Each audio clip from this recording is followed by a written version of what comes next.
Welcome to the Spirit of Truth video podcast. We've got a great show lined up for you today. Joining us is Sanskrita DellErba. So we're going to ask her what's going on in her world and find all about what's happening. So stick around, it's going to be great.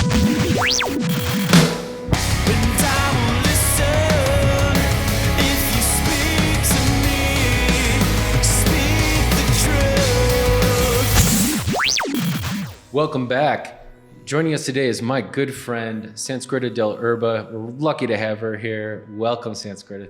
Thank you. Thanks for having me. Yeah, so we got really lucky that you made your way through Boulder. You want to tell us a little bit, maybe you're traveling through the world?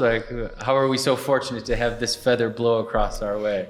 I'm just taking some time to travel cross country, and my destination is a little ways away, so I decided that I would stop in Boulder, Colorado, since I know you had been hitting me up and being, hey, check out Boulder and see what it's about. And I'd always wanted to visit Boulder.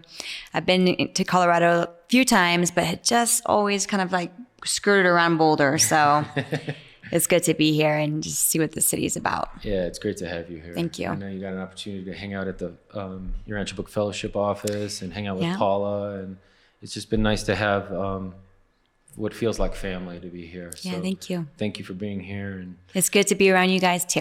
Yeah, right on. Mm-hmm. So I know I look back at our friendship, it's not that long, but it's very impactful for me. Mm-hmm. I draw a lot of strength from your life and what you've been through, what you continue to take on, and I'm just nothing but, I have nothing but respect for the faith and courage that you show. I know that you and we met back in Omaha, Nebraska, a little over a year ago. In May of last year, yeah. Yeah, and that was a great experience just to get to meet you and hear your story. That was really fun. That was a good time. Yeah, so I'm just wondering now, I just kind of want to throw the ball in your court and maybe say, where are you at now that brings you through Boulder and on your way to wherever you're going? I'm kind of in a beautiful standstill in my soul of just taking some time to find my journey spiritually, mainly, but also just kind of, it's a big world and there's a lot of ways you could go, and I just want to make absolute sure that I'm heading on the right path. I was living in Tucson, Arizona, and Tucson is a desert city, and I was associated with Tucson for close to 12 years, but had only been living in Tucson for 2 years. And I just felt like I needed to kind of gain some distance from Tucson just based on some ties that I have with it. Sometimes we have to get away and separate ourselves and just make a really big change in life in order to see effectual change within our souls. And I just felt like there were certain ruts that I was getting into, and I just needed to make a big drastic change. And so I'm kind of in this going into the unknown, which is really scary. In so many ways, like financially, security-wise, missing loved ones back in Tucson. My boyfriend, Josh, is considered a loved one. My friends that I had to leave behind, my wonderful workplace that really held me in Tucson was just really, they kind of just knew that I was just beginning to learn how to work in the bigger world, and they were so patient with me, and just I felt so blessed. And I really do feel like I've been blessed along the way with all of the relationships and connections that I've had. And then meeting you in May of last year, and we had talked briefly on Facebook a few years before that, on Messenger, but I just definitely, I remember, oh yeah, that's Derek. I remember talking to him. It was cool, just kind of putting faces to connections that we've had through Facebook. Yeah. It's a wonderful networking platform for sure, especially with Urantia Book readers. And I just felt really on this journey, I've stopped and met now a few Urantia Book readers. And when I went to Chicago a few months ago, there were so many Urantia Book readers. So like, if you ever come through here, you have a place to stay. And if you come through here, you have a place to stay. And I was just like, wow, this is like a big extended family. Well, let's talk a little bit about like why this is a big deal. So like maybe there's like people at home who are like, okay, why are you interviewing this girl and why are you talking about like we should all know her? Yeah. And why are we just all assuming that just I care why she's traveling? So I guess a little background story for those who may not know. I grew up in Sedona, Arizona, in an intentional community that my father and mother created and founded and started, called. It has many different names, but its bigger name is Global Community Communications Alliance. I think I said that right. It's been a while since I put that in my mouth and said that full. I usually just say DCCA. Okay. And then Avalon Organic Gardens Farm and Eco Village is another name they use. Right. And so that community is different than a lot of communities in this world based on the fact that it does utilize the Urantia Book. Right. And it's a very controversial community to the greater Urantia Book community because my father claims to be bringing through continuing revelation that ties to the Urantia Book. And a lot of people feel that it's not a continuing revelation. They feel that it has contradictions and it doesn't sit well with them. So it's controversial. However, there's also wonderful things that are happening there as well. So it's a mixed bag, like most things in life and how all of us are. And so we can't always be so black and white with everything, can we? Right. But I definitely, I grew up reading the Urantia Book. It was like infused in our schools. It was talked about in our daily lives. It was just like, I might as well have just been marinated in the Urantia Book. Well, one thing that I've noticed, like I have a few friends who are from the Avalon camp. And one thing that I do admire is that like they're pretty well studied in the Urantia Book, like there's an effort to study. But yet then there's an unfortunate, maybe it could get a little convoluted so far as where the source of certain information and things like that. It's funny you say that because me and Josh, we used to joke about this because Josh was in the community for about 13 years and he has a whole story unto himself. But we used to joke about it because sometimes when we will bring up a concept from the community, we have to go, wait, is that from the Urantia Book or is that from my dad's continuing revelation? Because it was sometimes so interfused. I usually could tell the difference, but Josh definitely struggled with it, knowing remembering if it came from the Urantia Book or from continuing fifth epical revelation, which is what my father calls his books. He has about 6 volumes that have been what he considers channeled, or he doesn't use the word channeled. But, what does he say? He transmitted or something? Transmitted or, he calls them technical transmissions.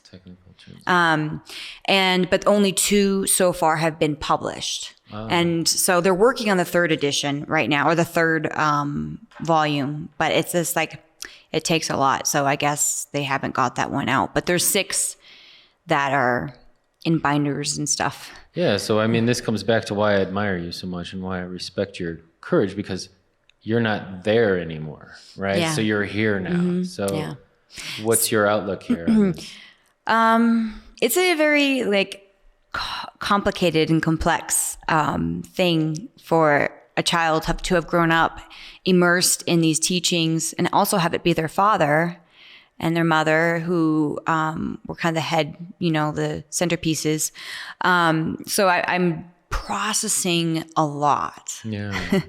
And I'm really trying. I have my own emotional traumas or pains or things that I'm trying to let go of and trying to just kind of sift through the emotions to kind of see the beneficial parts of my life, because I do feel like I have been blessed, obviously, by a revelation, which is the Urantia Book primarily in my mind. And the Urantia Book was more primarily used in the community. It was the book that was kind kind of favored over and above even my father's continuing revelation, just because of the enormity of like spiritual instruction that it provides.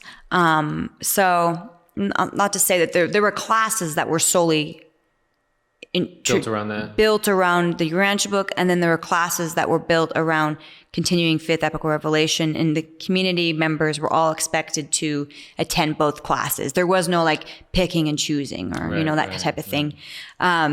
So, and the funny thing is, I do remember I really looked forward to especially the Jesus Papers class. That was always my favorite.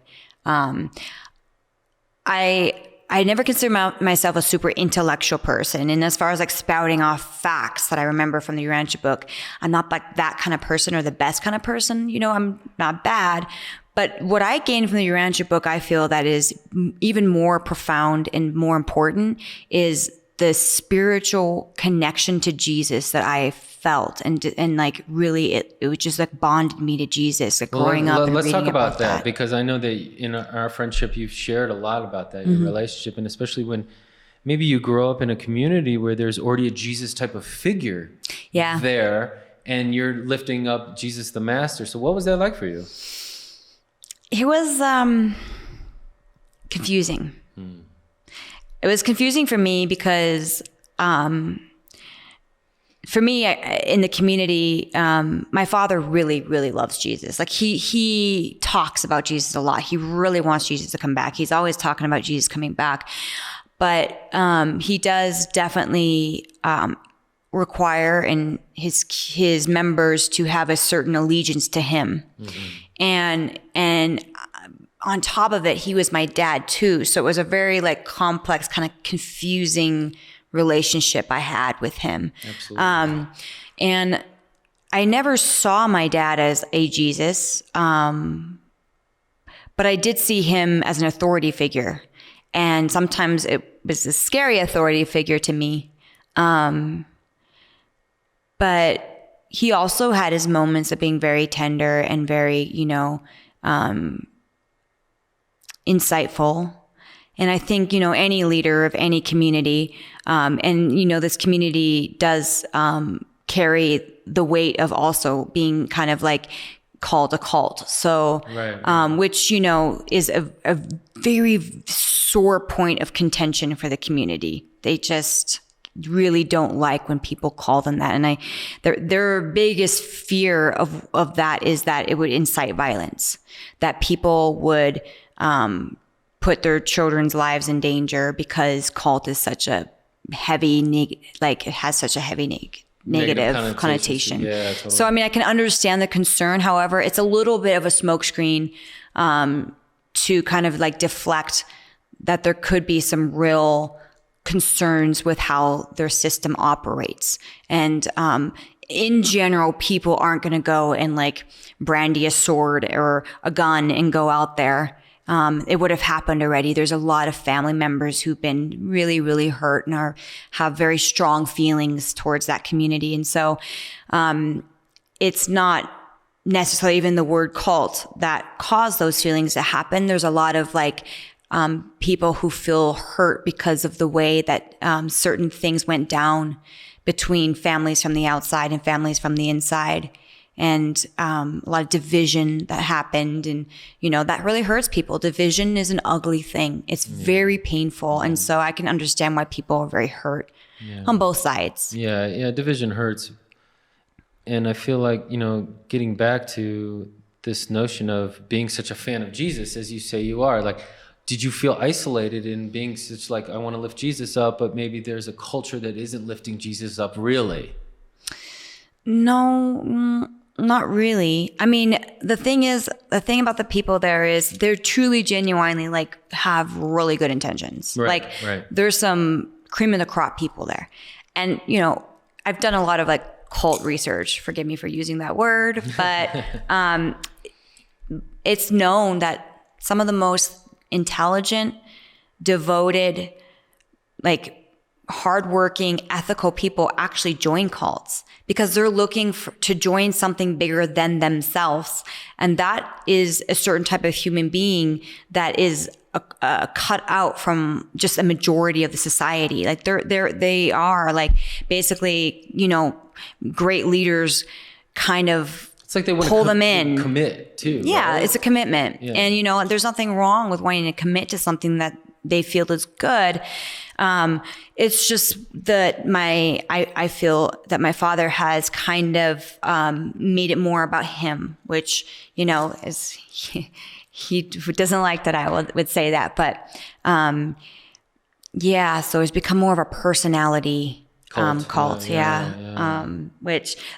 So the biggest thing for me and growing up is the Urantia Book. I would read the Urantia Book and I would read about the God of the Urantia Book. And the God of the Urantia Book is sublimely beautiful, sublimely loving.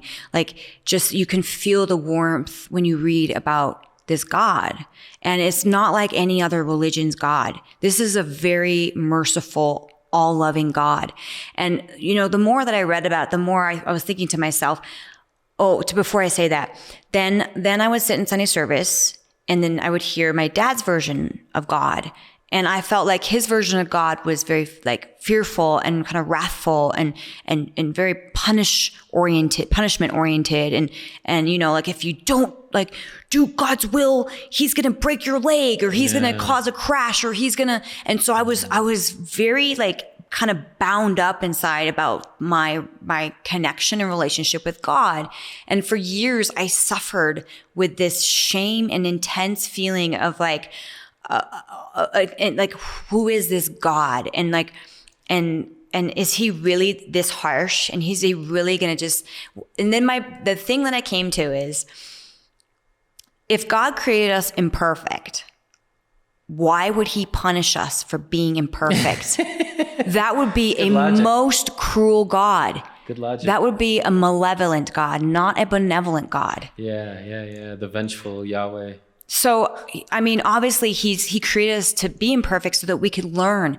And to learn means to make mistakes, to fail, to fall, and to try again.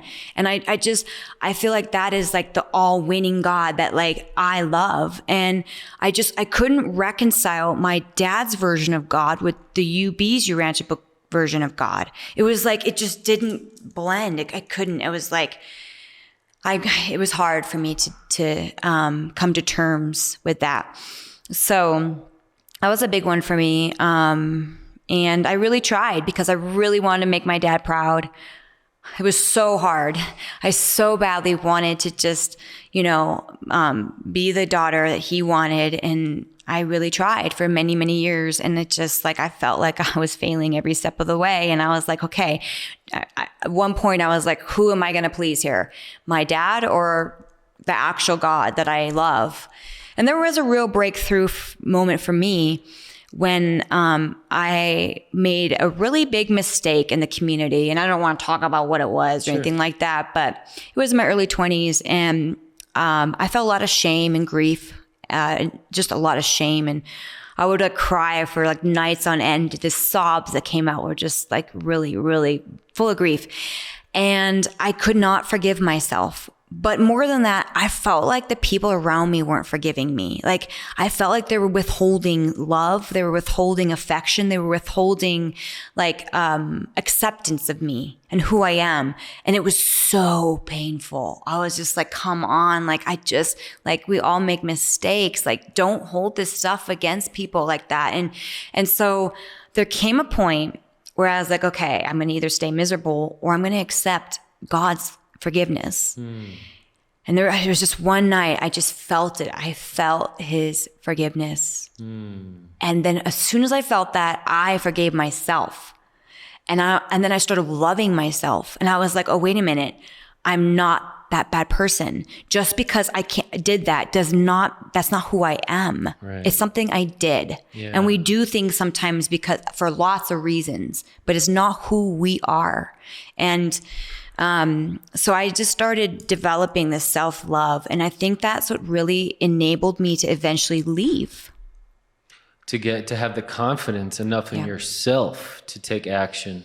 I was doing it for myself. And to this day, I tell people I left because I needed to. I was protecting myself from what I felt was a very oppressive environment that wasn't letting me blossom. And only the way that they wanted me to blossom was in the ways that they wanted me to blossom. Right. And I just felt like I want to have an autonomy. I want to be able to make decisions for myself. I want to feel empowered that I made those decisions based on the fact that no one's telling me to do it. And I'm not getting punished if I do or don't, but that I'm doing it for myself. Yeah. And might I say, maybe the Spirit of truth is pointing the way. And of course. Well, yeah. I can thank you so much for sharing it that way, because I think many, men and women can benefit from your experience of understanding self-love in a way that God already loves us. And it's until we give ourselves a permission to accept God's love that's already there for us. And it's highly counterintuitive, unfortunately, for us, right? It took me probably 3 years to actually get to the place from point A to point B, like to actually get to the place where I actually love myself. It took me 3 years to finally get to that place. It was a long haul, a constant changing my mind, changing my behaviors, changing the way I thought about myself, not listening to what people said about myself. It was really hard, but I did it. Yeah. And because I did it, I know that other people can do it too. I really do. Like, people can feel good about themselves. Yeah. So I was going to say, I was like, this is quite the example of, for other people to follow, especially women. I feel like, unfortunately, women kind of they get thrown in the corner a little bit, because it's kind of like society doesn't feel that they have equal contribution as, maybe the alpha man or whatnot. But there's so much strength in women out there. And I come from, I'm a mama's boy. I love my mom with all my heart. And I know the strength that she showed to raise me and my sister as a single parent.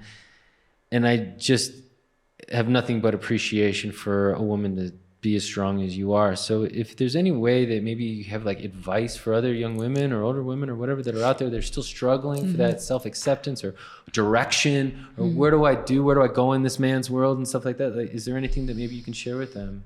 Well, first, I'll say it's not a man's world anymore. Like I told you about that idea I have for that painting. But I have this idea. I'll still put it out there. It's this idea of the Last Supper rendition. And all the apostles are superheroes from like DC and Marvel. Right. And Jesus is Wonder Woman.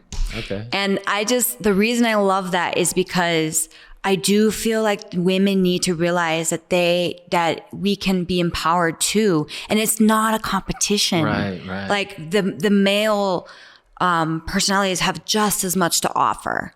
But and again, it's not about like power. It's just about this self-acceptance of who we are. And I think there is like a really amazing time in society where people are really trying, especially youth, to accept like themselves. And that's why you see like a lot of like the way people dress is very unique and like out there and stuff, but they're really just trying to find themselves. They're trying to find an expression, and there's nothing wrong with that. And and I would say for women who are trying to love themselves, it just takes, it's like anything with a habit. It takes like breaking out of a cycle, because our brains have neural pathways. And it's like what Henry David Thoreau says, like, it's just like changing a habit. It's just like walking a path. If you want to walk a path in a forest, you have to walk the same path every day to form the path. And it's the same thing with thoughts. Like, if you want to build a new pathway in your mind, you have to make that think that positive thought every day. Blaze the trail, so to speak. Yeah, blaze the trail. And so it really starts with, and it might seem like a little like repetitive, and it might seem like, okay, is this going to ever work? But just like start telling yourself, I'm beautiful, I'm capable, I'm able. And if anyone's telling you or calling you names or saying you're crazy or saying things that are just so, what I consider abusive, because it's so undercutting to do that to another human being, it's not empowering, it's disempowering. And I really believe that as women, we need to empower each other. Like, we should be telling each other how beautiful we are to each other. We should be telling each other that we can do it, and so it's really just having like positive self-talk. Really, it is. And then the other thing is making choices that you feel good about. So if you're making choices that are like making you feel bad, and you realize, oh gosh, that makes me feel bad. Well, don't make those choices. Make another choice. Make choices that make you feel good. And the more you make those choices that make you feel good, the more good you're going to feel about yourself. Yeah, I think that there's also this, since there's so much trauma in this world, I think sometimes we kind of buy the goods that some of these things that aren't healthy make us feel good. And then we're like completely confused, yes, as to what's making me feel good yeah. or not. So, I mean, I look at drug addiction a lot like that, Yeah. But nonetheless, so here you are now, you're kind of on your own, doing your own thing, looking for things to invest into. What are your passions? What are you looking to get into now? I took like kind of a couple years break from music. I'd like to get back into that. I'd like to pick up my guitar and start learning it again, playing it again, getting better at it, singing again, warming up my voice. My voice is like a little muscle that's kind of weak right now, and it needs to get its strength back. Needs to work out. Yeah, it needs to get its workout on. So my voice, I would like to, money is always an issue. So obviously, like wherever I find myself, I need to, start getting a job and making money again. So you're like essentially, here you are, a full adult. Mm-hmm. Yeah. But you were in a community for so long that now you're in the big scary world, figuring it out, right? Interesting point. I'm 30, but in some ways I feel like I'm 20. Okay. And I'm so patient with myself about that because let me tell you, sometimes I get embarrassed. Really, I do. And I just have to be tell myself no, you didn't have like the chance to like learn some of these things, and now you have to learn them, and that there's nothing wrong with that. And there's always like some of us have start things later in life, So, but I just try, and that's part of self-love is like accepting your limitations. That's a really big part of self-love. It's not this grandiose idea. It's not like thinking, oh, I'm the best person and I'm the biggest, baddest ever. And like, it's not like self-love is not inflating your ego. Right. Self-love is accepting exactly where you're at and all those limitations, all those character flaws, everything that you see that you really don't like about yourself. And trust me, there's things I don't really like about myself, but you have to just like accept it so that you can keep moving forward. If you don't, you're in denial. Right. That's true too. You're just not accepting reality. Whether you like it or not, it's still there. Yeah. But when I left, there were so many things, because I left only 2 years ago. So I left at 28 years old, and I had never, managed money, but personal money. I had never really driven a car in a big city. I had never, done anything that was like by myself. When I was in the community, everywhere I went that was beyond 10 minutes away from the church headquarters was I was always chaperoned by somebody. Wow. I was never allowed to be by myself. Wow. So that was also kind of an annoying thing for me because I was like, my 20s, I was like, come on, let me just, I felt capable, and it just felt so, it was very upsetting to me. And I did try like bringing this up to the eldership there and the family. They're like, come on, you need to allow your young people to have more independence. Yeah. Like it makes young people feel really good about themselves. And that's a really important part of growing as an adult. And I felt too coddled and too like not trusted or too, it wasn't a good feeling. And it was very frustrating. It was a point of a lot of like distress for me.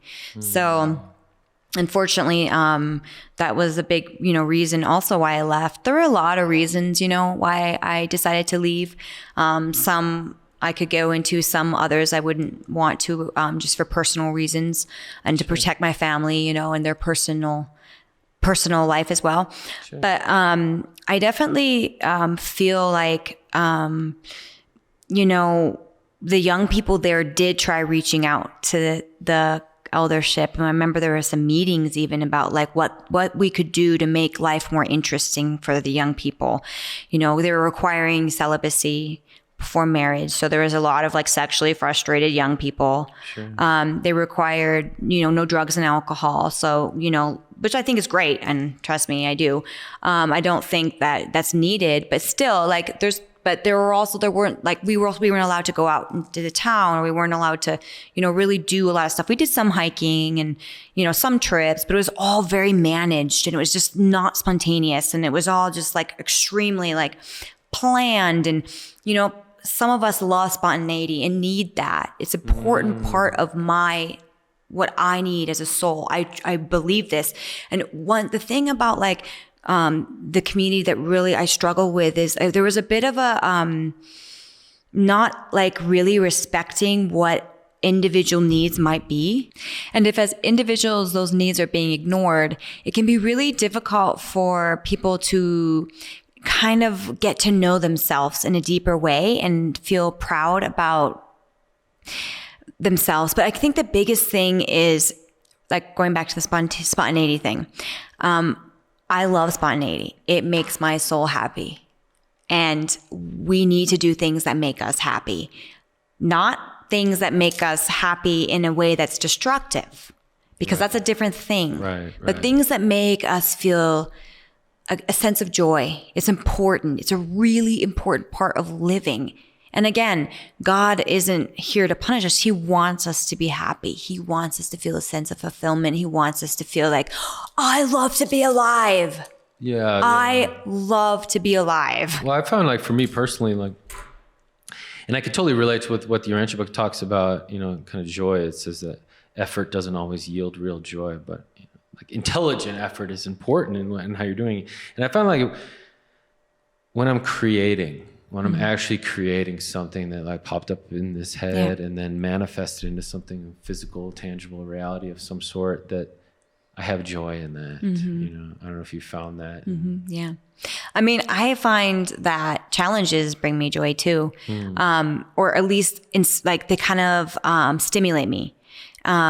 It can be scary and like uncertain, but I love the idea of being challenged. I love the kind of stimulus I get from it and the bit of adrenaline that I get from it, So, but yeah, with the community and just with leaving at 28 years old, and, it was a sheltered life for sure, but it wasn't as sheltered maybe as some other people's lives are. We did have a fair understanding of the world, and we were pretty well read, and we had, access to movies and music, and it wasn't completely cut off,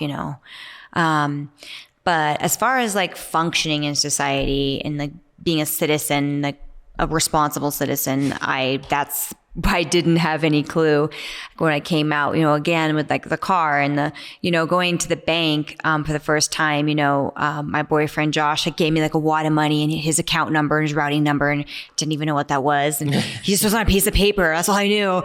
And I was shaking. I was so scared, going in. I just remember being mortified. I was like, I don't know what this all it means. And I was also like really nervous because I was accessing someone else's account, and I thought they were going to be like super like suspicious of me and stuff. And it was just, I was putting money in the bank. So like, they're not going to be suspicious. Like, if I was taking out, maybe they, but it was really funny. So, but then like there was one time being really freaked out, and then I just got used to it real quick. So I found myself like really quickly just like getting comfortable and learning really fast.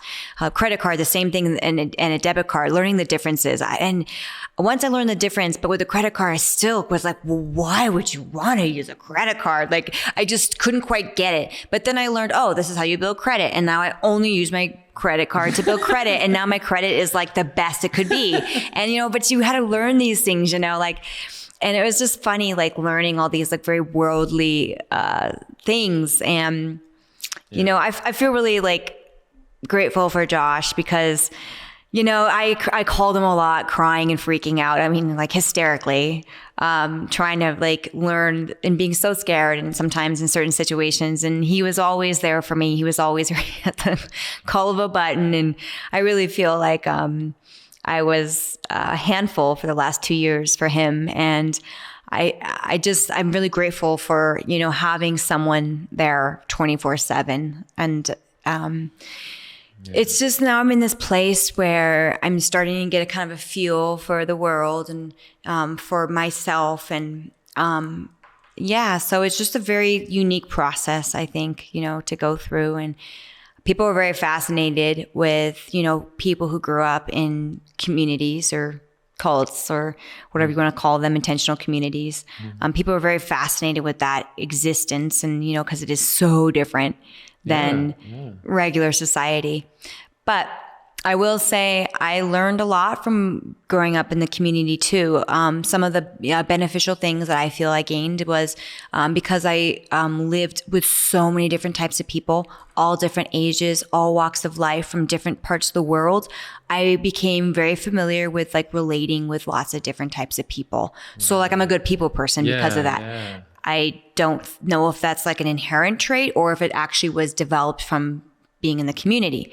But I know that I'm a good people person. I think it's because of that experience growing up. Sure. The other thing that I feel grateful for was like the farming practices. And like as little kids, we were required to like, go to the farm and, be with the animals and collect the eggs. And I even like butchered chickens and goats. And, we did all that process. And so I wasn't at all like freaked out or, so I had a bit of like I was a little bit, I wasn't like, ew, it's dirty, so then with having that, like that experience, that kind of farmland experience a little bit, what has been your impression on Americans that aren't getting that type of exposure of getting your hands dirty with the earth and seeing where life comes from almost? I think it's really tragic. I think it's really sad. And so it's been disappointing. Is what you're saying? I mean, in general, I think that our society is just totally about consumerism, and I'm just disgusted. I hate going into a store and like seeing how many products there are. I'm like, I think it's ridiculous. I think we are overly consuming, we're overly producing, and I think we need to like way pare down and like be way more basic with what we're eating, what we're wearing, what we're consuming. I am a minimalist at heart. Like I have a very small closet. I have like 5 pairs of shoes. I don't buy myself a lot of stuff. I'm very, very, minimalistic because I don't like consuming, there's a part of me that sometimes feels a little tempted, by people when I see people with lots of money and all the things they have and all that kind of stuff, the really nice cars and the nice things. But then I have to remember, but is that really what's worth living for? Is that really what life is about? Because you're not going to take that with you on the other side, but you are going to take your spirit and all the things that you experience. So I would rather use money for traveling. I would rather use money for experiencing new foods, new cultures, new people, and less for like opulence or material items or things like that. So that's kind of something I've been learning about myself since leaving. I wasn't sure how I would feel. I think a part of me was thinking maybe it would be cool to have bunches of nice things and a super nice car. And when I was looking for a car, I wanted a super nice car. I wanted the biggest, baddest car I could get. And then I was like, slow down. First of all, financially, you're not going to afford it. So that's number one. But then as soon as I got the car that was financially that I could get, I was like, oh, well, I could have even gotten a cheaper car and I still would have been happy. An old car or something, and I still would have been happy. So I'm definitely like learning a lot of things about myself. And I still have a lot more to go, you know? Yeah. So how's your study with the Urantia Book now that you're not like... Good. That's a really good question. Okay. So when I first left, I just kind of didn't have any. I brought the Urantia Book with me, as well as my dad's books, as well as some other books. I didn't bring a lot with me. I brought some clothes, and but I just pushed it away. Oh, really? Mm-hmm. Yeah. So for the first year, or half a year to a year, I just was like questioning everything. I mean, you have to. Sure. When you're doing a total reform of thought, when you're like wondering if everything you've ever known is real or not, or what is, and it's a very scary, uncomfortable place to be. But it's also a place that every human needs to go. like every human who grew up under a certain belief system needs to question and needs to go through their own process of wondering what is real and what isn't. And maybe they'll find that most of all of it was real, but they also are going to expand into other areas and find other things that, are meaningful to them, because truth is ever expanding. And but I pushed it all aside. At one point, I was even kind of questioning God. I never really did. It was almost like I was just kind of going through the motions. Like I needed to go through the motions of all of it just to kind of like feel good that I did go through this process of really examining these beliefs that I had grown up with, so that I could feel really good about what decision I did make after going through the motions. So one of the things that I did is I started listening to like tons of atheist videos. Tons. Really? Oh yeah, like tons. I was very fascinated with how they thought, why they thought the way they did. They were extremely intelligent, extremely logical, had some really great points. And I was like, wow, they're really like smart and logical and everything they're saying is kind of right on.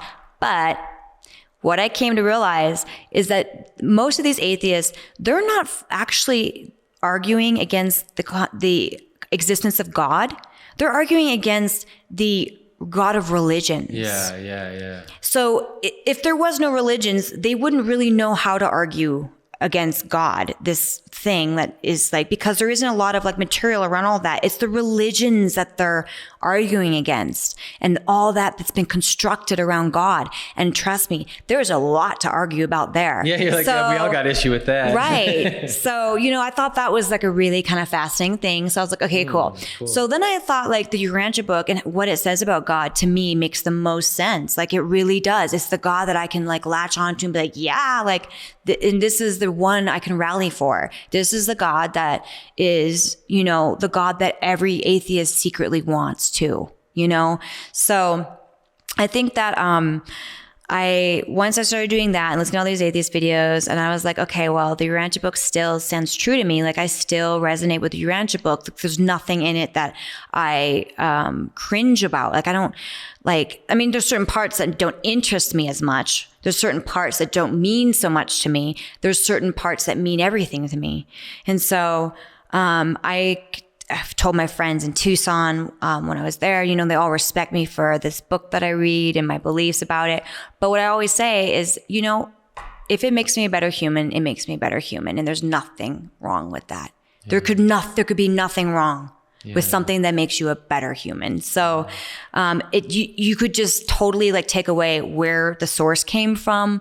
Like just think, even if it was written from a human, it's still a really good book. And that's what I tell people. Like, you don't have to like be all clingy about like the source and where, I mean, there's a lot of really amazing humans that have written really good books too. This book happens to be something that it would have to be a real genius. And, I think it's a masterpiece of a book. And, I have a lot of respect for the Urantia book. And as a writer myself, I'm like, how could you write this? Like, that would be so hard. Yeah. There's a lot of talk of people saying that maybe Dr. Sadler wrote it or, Yes, but if you read his other books, it's like, no, it's not the same. Yeah. I always felt like, if Sadler wrote that, then he's got to be the most insane genius shaman, right, philosopher, religionist of all. Because there's so many aspects. Yeah, there's so many like fractures that are like different from each other. But the Urantia book also like kind of it does. I mean, the way I see the Urantia book is it's brought, especially the Jesus papers. Like when I was a kid, I used to cry like reading the Jesus papers. Like I could just feel Jesus. Like I truly felt like he was sitting right next to me because he was in the room, and he just came to life in that book. And I mean, any good writer, that's what they're supposed to do, is like bring something to life. So the Urantia book does that for Jesus, for all of humanity. And it also brings to life like understanding other religions and their place on this planet. Right. Because we don't want to completely like say all religions are like stupid or useless or not important, because it's all just man's searching and grasping for God. Yeah, they're like signposts along the way. Mm-hmm. Right? Yeah. Well, I think one of those things is that, people who don't really know about the Urantia book, they immediately think that it's another cult or that it's another religion of some sort. And, a lot of people say, it's like Christianity light or, whatever it is. Well, one, thing about cults is cults are not a belief system. Right. Cults is a system, but not a belief system. A belief system can be used to create a cult, but a cult it's a whole interdynamic structure that's created around a belief system, but it's not a belief system in itself. Right. So it'd be the cult of Urantia. Yeah, I mean, people can take the Urantia book and create a cult around it. Right. But the Urantia book itself is not a cult. Exactly. It's information. Yeah. It's just information. I mean, it would be like saying the Bible is a cult or, the Course in Miracles is a cult. It's not. Yeah, I guess what I was getting at is the fact that, there are people who are confused as to how we gather around the Urantia book. Right. And so just immediately assume that it's some competitive religion or some kind of cult, Mm-hmm. So it's kind of like the onus is on, or at least pressure is on Urantia book readers. It's like, it's not easy because it's like, how do we gather? How do we worship? Yeah. How do we pray together? What are we working towards? Because it feels good to come together. Yeah. That's some of the things I miss about living in the community. I miss the people. I miss my friends there. I miss the lunches and dinners and the getting to the gardens. And I miss even the classes where we had really inspiring spiritual conversations. And it did make you feel almost intoxicated. It was really, really wonderful. I miss the support and the support, there is a support system there that is meaningful, and you can feel really alone once you leave. I do remember feeling like one thing also that's kind of funny about communities, there's a lot of drama. So it's just what happens with human beings. Sure. And I noticed when I left and I was just living a regular life, I noticed that I actually kind of missed the drama. I was like, what? This, it's life can be kind of boring, unless you but it's not a bad thing. It's just really funny. That's just a big part of or having big families and stuff. And it can be addictive, having drama in your life. But I thought that was kind of a funny thing to notice, And, and I miss, the good food, really good food. All the fresh vegetables and just the goat milk and cheese and very fresh products. So it must be tough getting used to kind of the processed stuff out here. Yeah. I mean, I think we've made some good advancements as far as organic and things like that. Yeah, it was. I definitely, avoid eating as much bad food as possible. I don't eat corn syrup, and I hardly eat sugar at all. Yeah. Actually, now that you've been with me a couple days, I don't eat it at all. I've noticed. But yeah. So here we are now. Is there any kind of advice that maybe you could share with other women out there that maybe are coming from a controlled environment, or maybe are looking to find themselves in their calling and their mission in life, and that maybe you could share some advice as to where did you draw your strength from, and where do you draw your strength from, and what is your perspective of going into the unknown so readily? Yeah. Well, I think for me, I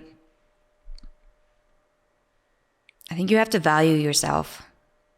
If you don't value yourself, you're going to let yourself get hurt. You're going to let yourself be run over. You're going to let people use you. You're going to allow yourself to be other people's mouthpieces. You're going to allow yourself to live by other people's rules. And I'm still trying to find my boundaries. I'm still trying to find who I am and valuing myself. I do value myself. Otherwise, I wouldn't have gotten out of the different situations that I've been in. But I'm still learning how to draw boundaries. Boundaries is a really important thing in relationships of all kinds, in work relationships, friends, spouses, brothers, sisters, parents. It's one of the most paramount things to learn as far as being a human being. So when I was young, before I had any boundaries, And I remember this was a problem in me. So when I was around 26, I think is when I started noticing this about myself. I noticed I was like basically people's doormat. I noticed that I didn't ever speak up for myself, that I couldn't speak up for myself, that I was terrified to, that I just let people say things to me that really hurt me. And I didn't like ever say anything back. And sometimes I just agreed with them. Sure. And I was like, oh my gosh, like I'm literally just people's doormat, and it didn't feel good. And I was like, I need to start like valuing myself. And it has been years of a process, years and years and years. It doesn't really happen right away. But it's a constant like learning to say no, learning to say yes, learning to say, I don't want that, learning to say you hurt me, learning to say, I don't like your behavior and I don't want that in my life. Yeah. Learning to say whatever you need to say to protect yourself, because our energy is sacred. Our energy is important. Our energy is everything we have. And if we don't have it, we're nothing. We're like depression sneaks in, anxiety sneaks in, all sorts of stuff sneaks in. So in order to value ourselves and to be a powerhouse of our own human being, we have to start like drawing boundaries. Yeah, amen. You know, I appreciate you sharing that with us. I think we have a tendency to feel, at least some of us in America, that, you know, we're a powerful nation and that, you know, we got it all figured out. Mm-hmm. But what we don't answer the call is that call of guidance that's within us, called the Spirit of Truth, Holy Spirit, whatever you want to call it. But there's something, even God within us, that's calling us to be ourselves, and our greatest selves as God sees us. And I think that it can be counterintuitive sometimes when we are in such a privileged situation that we don't realize that maybe that's unhealthy, the situation that we are in, you know? Yeah. Yes, because privilege is a weighty word. It's weighted. So privilege sometimes is not a blessing. Sure. And I think that I definitely grew up very privileged. I had everything at my fingertips as far as security goes. I had food, I had shelter, I had lots of people around me, I had clothing on my back. I didn't know what it was to work for those things. So a big part of leaving the community and being like, oh, I'm going to have to put this clothing on my back. I have to put this food in my mouth. I'm going to have to, you know, finance my own car. Like, whoa, this is all on me, not anyone else. That privilege is gone, you know, but I'm blessed and I'm happy that I can do that for myself. And I think that, you know, it's empowering. And so privilege can be very crippling. It just depends, you know? Yeah. It's like one man's mansion is another man's prison of some sort. Yeah. You know? And then I always think about the Urantia Book talk about the notion of the greatest of affliction is to never experience affliction. Yes. And so then we consider like being safe and cozy and never getting any affliction as being privileged. But in actuality, in the grand scheme of things, it's like you want as much challenge as possible so you can grow and learn from that too, right? And then serve as much. Yep. So my question is then, you've kind of been on a fast track of experience, right? Since you've left the community. And I guess I'm just curious as to, do you feel anything materializing in your own inner life as to maybe how you might then serve from your experience? Yeah. I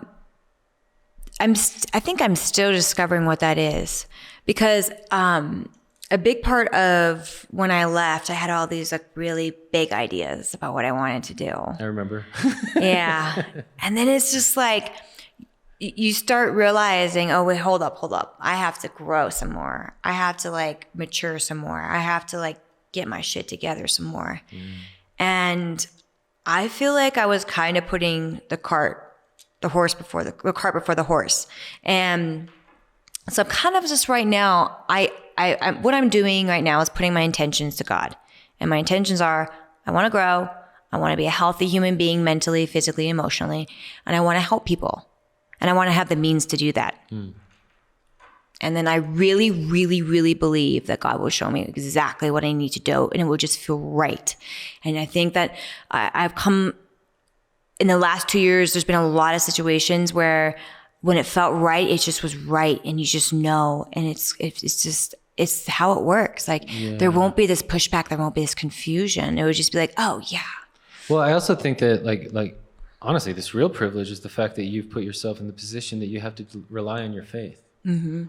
And so it's kind of really clear when it's that level, because it's like either this is truth from the core or it's not. Yeah. There's no more distraction. It's like privilege of distraction or something like that. There's no more distractions. It's just like, it's real. And when you're on your own or whatever, and all you have to lead you is faith and the Holy Spirit, it's like, it becomes clear. Like, as you just explained, it's very clear. And it can be really scary. Like, it can be so scary. The world is such a big place, and there's so much good and bad. And I really do not believe by living in fear. Sure. I think it's like so limiting, and I think it like stops God from making miracles happen. Yeah, amen to that. Well, any advice on how maybe one can maybe get beyond some of their unreasoned fears? I mean, be smart. Like, don't just like throw all sheets to the wind and just like be stupid and like walk into situations that are dangerous, or like be around people that aren't, good for you. So, I mean, part of it is just being smart about what is safe and what isn't, and, allowing God to work with that, because fear is not necessarily, it's not discernment.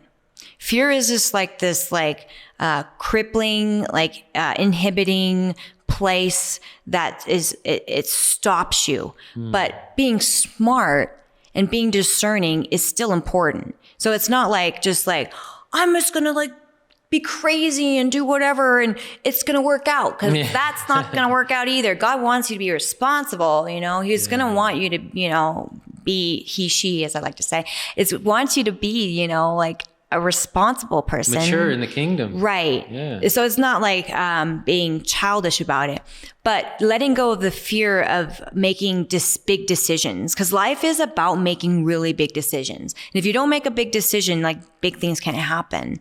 So sometimes you have to weigh things out and measure things out. And a big part of what I've been doing recently and in general is weighing out things. So there's going to be some hardship with that. Right. And being realistic about that and still forging forward because you have to. Right. And just really, really accepting that. Do you ever feel like there's a difference of feeling when you have a premonition of what you have to do? And then there's one where it's one of it maybe comes from ego, but then there's another premonition where you're like, wow, that's a grand assignment. But I can see myself doing it. It's not going to be easy, but I'm going to do it. Mm-hmm. You know what I mean? Yeah. I mean, ultimately, there's sometimes, they say, the little devil on one shoulder, the little angel on the other, and one is our ego and one is God. And, there is always that going on. And I think, like I was saying, a big part of earlier when I was wanting to do all these grand things, a big part of it was my ego. I was and I was trying to jump the horse. And that's not a bad thing. It's not saying you shouldn't be ashamed of that. That's just a very human thing. Be just smart about it. Be okay, that is coming from my ego. I need to slow down. I need to realize what's going on here. And yet at the same time, be really excited and respectful to yourself that you do want to do big things or great things or helpful things or, really make an impact that's good and beneficial. And so, don't cut yourself down just because there's the ego speaking too, or, that's just human, and just kind of flick it off, just be okay, not you, go away. Well, yeah. And what I found is it's usually when I get that calling to take on a new task, but it's a little scary. It's a little challenging. You don't know if you can do it. But then you kind of have this realization well, if I'm thinking it, if it started in here, maybe God's got my back and wants me to do this, and I can do this maybe, And it's usually kind of built on something, for me at least, is built on something that utilizes my abilities and skills and talents in a way that only I can do it, but then serves a greater amount of people than just me. Mm-hmm. You know what I mean? Yeah. One thing that I noticed about myself when I was younger, I noticed when I was singing with my twin that I started doing this thing. And it actually happened when I started singing a certain way that was like, sounded kind of like I was experimenting with my voice, and I was really trying. Like I was really going for it. And then I kind of remember like turning around and maybe seeing one of my like band members' faces. We were all really young. So of course, like, you know. Mm-hmm. Impressionable. Yeah. And they kind of looked like maybe not into it at all. Like they're like, what the hell are you doing? Mm-hmm. And it really like, I don't know. I was like, oh God. And from that point on, I remember I decided that I wasn't going to try as hard as I could to sing, because if I tried as hard as I could and I still got like someone's disappointment, that I would just feel like it was impossible, or like that it would hurt more. Yeah. So I stopped trying as hard as I could. And that was a great detriment to my musicianship. And my twin just flew. Like she became like kind of like the lead singer of the band. And I kind of just recessed into this shadow. And for years it was this way where I just like was the backup singer. I could barely like do lead songs. My voice would just close up. I would lose my voice practically when I would sing lead by myself. And I was so like, why am I doing this to myself? Why am I holding myself back? And I couldn't, the minute when I would get in front of my dad would be the worst. And I would just like close up even more because I was so afraid of the criticism of any kind of like critical whatever. And then like right before I started left the community, it was like 2 years before I left, I started to change that. I started to be like, you know what? Try as hard as you can. Change that dynamic within yourself and do it now. And my voice started growing and I started finding a style, and it took probably several years to really develop this style. And then right when I left the community, it was kind of at a peak of like, oh my God, I'm finding my voice. And then I left, and then I stopped singing for 2 years. So I'm going to have to do that work again. But is this an example of like, yes, do the best you can and don't be afraid of failure? Because I didn't want to do the best I could, because I thought if I did the best I could and it still sucked, then I really did suck. And that's not a good place to operate from. No. And I held myself back for so many years doing that. No, that's great insight, because you're not alone. There's so many people who do that just with their normal life, even if it's not their hobby or their passion or their talent, skill or whatnot. Yeah. Well, thank you for sharing that. And thanks for being here with us. And thanks for coming through. I feel so privileged and blessed to have someone like you to come through here. Thank you. Thanks for having me. I was like a little like, should I do it? Should I not? I was like, okay, I'll do it. Yeah. I'm glad I did. This has been wonderful. And I feel like I've learned so much from you. So thank you. Yeah. You know, you've always got a support staff here. You've always got a friend in me. I love you, and I'm always here to support you. Please come back anytime. And thank you so much. Thanks, Derek. All right. Well, thanks you guys for joining us. We've been blessed to have Sanskrita here. Please stick around, like, subscribe, share for more awesome content, and we'll see you next time. God bless. Thanks, Sanskrita. Thank you.